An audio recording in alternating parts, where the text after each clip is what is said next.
clervie was 6 years old when she was brought by her mother Crucibina to live in the house of the hearth. From the outside, it seemed like a fairy tale. A thriving family made up of kind adults and friendly children.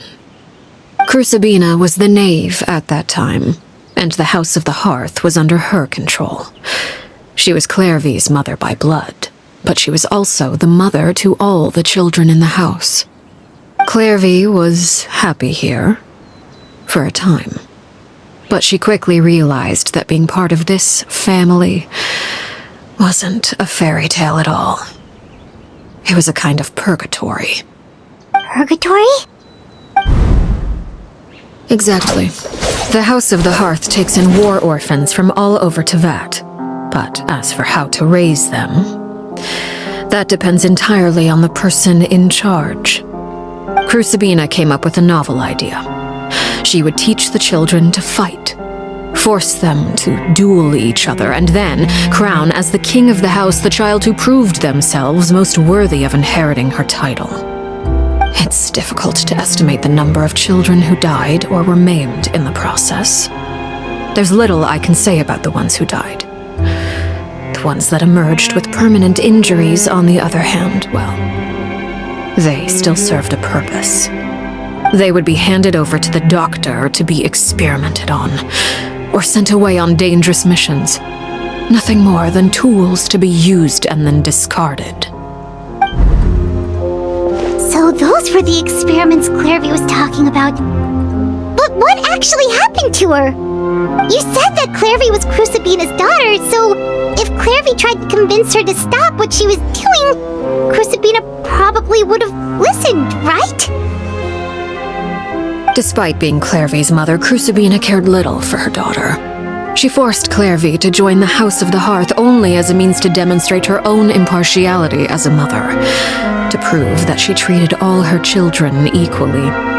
Clervie did try to convince her mother to change her ways, but it was to no avail. After her efforts failed, the only other option was to rise up and try to fight back. Unfortunately, the other children had already been thoroughly indoctrinated into the illusion of happiness Crucibina had created. Of course, there was one exception. Someone clervie's age who knew the truth about the House of the Hearth. Her name was Perouere. Wait, the friend that clervie mentioned? Friend, huh? I suppose we can call her that for now. clervie was a cheerful and passionate person with a tenacious spirit. Perouere, on the other hand, was rather cold-blooded. Her cold-blooded nature allowed her to see through Crucibina's facade. Yet, it was also this cold-bloodedness that prevented her from acting against it. At least at first. While clervie longed for freedom, Perouere was convinced that, amid all the fighting and violence, she would make it until the end. Despite their differences, the two became fast friends, united by their knowledge of the truth. clervie told Perouere that she hoped to create a real family, where no one would be killed or sacrificed.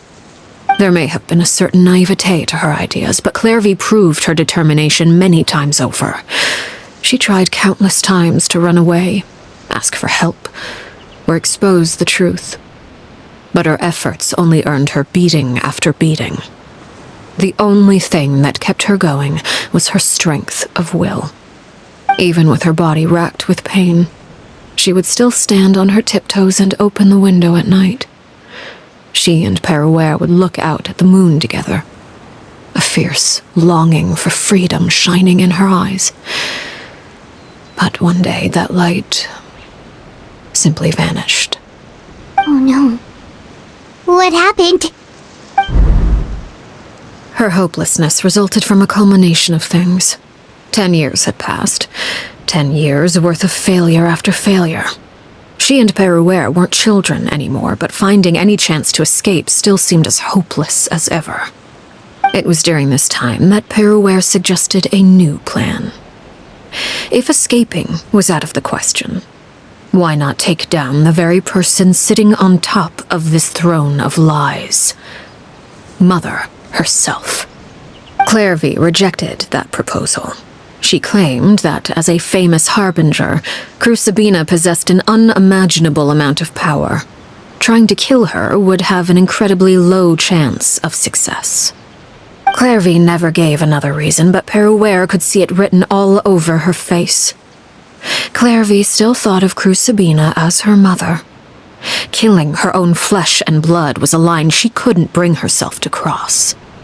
If she couldn't escape and fight back, then only one option remained. Precisely. Death was the only way that she felt she could be free. It happened during a duel. When she arrived at the dueling ring that day, her partner turned out to be none other than Peruere, the very person that had stood by her side all those years. It was a fierce battle. But ultimately, clervie decided to let Peruere end her life. From that moment on, Peruere's journey was one written in flames. When the rain finally came and washed it all away, there she stood, the sole victor in Mother's endless game of slaughter, a trail of corpses strewn across her path to success.